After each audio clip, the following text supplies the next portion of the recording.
but I'm very happy to be here because it's actually a super relevant topic for startups. And maybe some of you are already involved in this sphere, but for those who aren't, maybe the first thing that comes to mind when you hear about cities is something like this. Maybe if you think of the city where you're from. So there's a huge potential to really rethink the cities that we live in. Most of the cities actually we're now inhabiting, they have had their infrastructure put in place 50, 100, 200 years ago, especially in Europe, obviously in like East Asia or other places more recently. But there's a huge opportunity to disrupt it in a sense. And so I want to talk with you about disruption, and for doing so, I really want to take you on a little time travel 100 years back to Berlin, the city where I'm from, in Germany. And this is Potsdamer Platz. This used to be the most busy intersection of all of Europe, exactly 100 years ago, in 1919. And as you can see, there's lots going on. There's still horse-drawn carriages. There are the first automobiles, but it all looks rather chaotic. It seems like there is not really an order to it. But there was a huge revolution happening at the time, maybe comparable to what we are undergoing right now, and that was electrification. And this is the same place exactly 1 year later.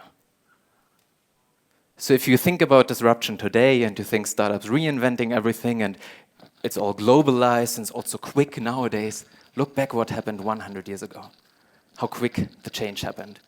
And also really look at the things that actually changed. There is changes in urban planning. So the city figured out, okay, it's good to give pedestrians their own area. It's good to have cars there for regulating, making it all more safe. There is actually, it's the advent of electric mobility. It's not Tesla. It's actually 100 years ago in Berlin. We used to have more electric buses than we have today on the streets in Berlin. Just think about this. But the real disruptor of the time was this guy. The technology that changed it all, that made this reorganization of public space possible. And that's the world's first traffic light. Technology. And in the beginning, actually, there was a little guy sitting in there, changing it manually, but later on it all got automated. And so this completely allowed us to rethink our cities. But it's not just technology that is disrupting them.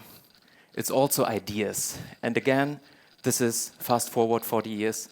This is the Berlin Wall, expression of the Cold War. And so on the west you have West Berlin, on the east you have East Berlin, and literally what used to be a vibrant hub of Europe turned into the death strip. So there was no buildings anymore, no people moving, no living being actually. And so this is really how ideas can also shape the space that we inhabit, much more than just technologies, just for you and all of us to remember. So almost doesn't matter how good the technology is. In the end, it needs to be accepted. It needs to correspond with our belief systems and so on and so forth. This is what Potsdamer Platz looks like today. You can see the first traffic light in the corner. But you can also see the new revolution, which is undergoing with micro-mobility e-scooters. And so the question I want to pose you is, what we see in our cities today when we talk about digital innovation in cities, disrupting cities, maybe we're not reinventing the wheel. Maybe this all happened, this change management process. And this is exactly what we are dealing with and where we want to help startups to also get better, get a better handle, and get to work together better with the other side, with the city side of things. So you might think, okay, well, where's innovation happening in the city space? One way we focus on is utility innovation. That includes energy, waste, water. Another one is infrastructure. You have the whole mobility thing that gets most of the press these days, whether it's e-scooter sharing, bike sharing, car sharing, all of the different mobility as a service solutions. But you also have citizen services, so you might call it also GovTech from the bottom up, from the government perspective, or civic tech from the bottom up. And really, if you are a startup that wants to innovate in cities, which are some of the most complex social, technical sort of like constructs you can find in this world, your market looks like something like this, like Europe at night or the world at night. And every single of those dots is a potential customer, is a new ecosystem you need to learn, to navigate, to understand. And it's really not an easy task because there are about 500,000 of these local authorities that make up this planet. And it's not just the local authorities, so the city administrations, add to this utility companies, of which there are many for each city, transport providers, real estate developers, and you get a sense of the challenge we are facing of navigating that, especially if your whole business model depends on this. By the way, this is where we are right now. So just think of Nur Sultan. Think of how special, how unique this place is. And now imagine all the other dots being just as unique. And it's also, obviously, something that has never been more prevalent. Effectively, it's a huge business opportunity, maybe even the largest business opportunity in the history of mankind, because just in the next 15 years, we'll be developing as much city space as we have since the invention, or like since the beginning of civilization. So it's at a massive, rapid scale and pace. But it's not just about making money, it's also about having impact. And if you look at what the United Nations say with the UN sustainability goals, one of the key drivers to achieving all of those 17, is actually fixing our cities. So it's really almost like a duty to do something in this space. So you might think of these guys when you think of cities. These are mayors from the largest cities around the world, meeting in 2015 at the Paris Climate Summit, really sending a strong signal that they want to manage this transformation over the next 15 years. But can they do it alone? I doubt so. And I think there may be some people even here in the room that play a role there as much as a mayor would, because you have the ability to really change the spaces we live in. Startups do. And I brought you one example from a startup we are currently working with. And this is Victor.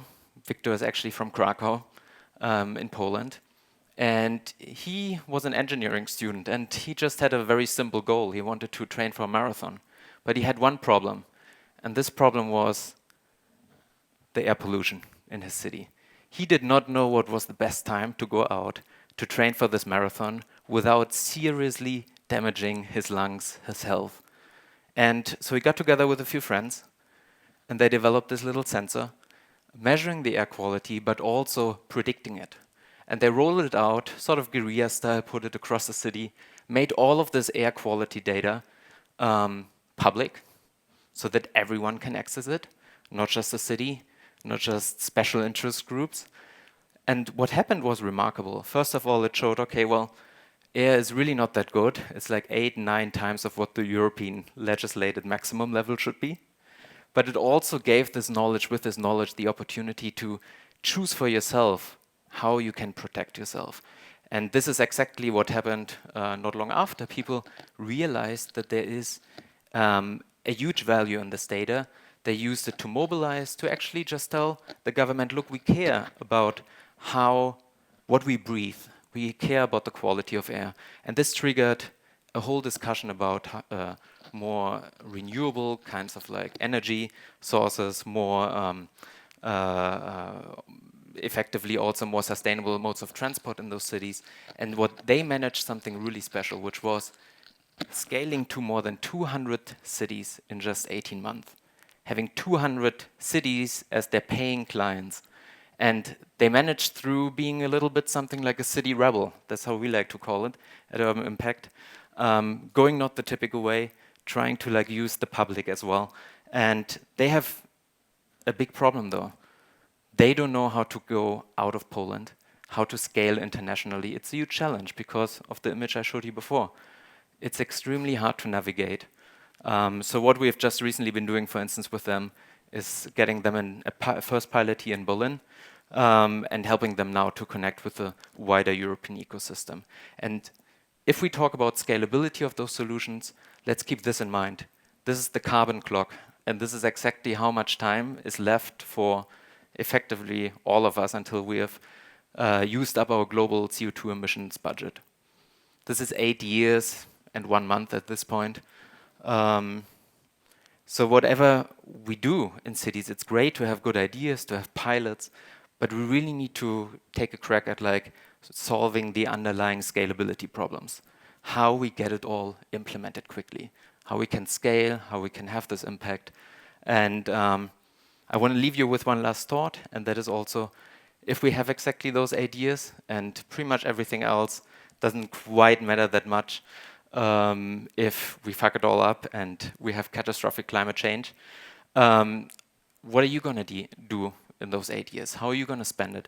Also, what will your contribution be to those topics? And as you've seen from the Sustainable Development Goals, it covers pretty much every aspect of social life. So there's lots to be worked on. And with this, thank you very much for your attention.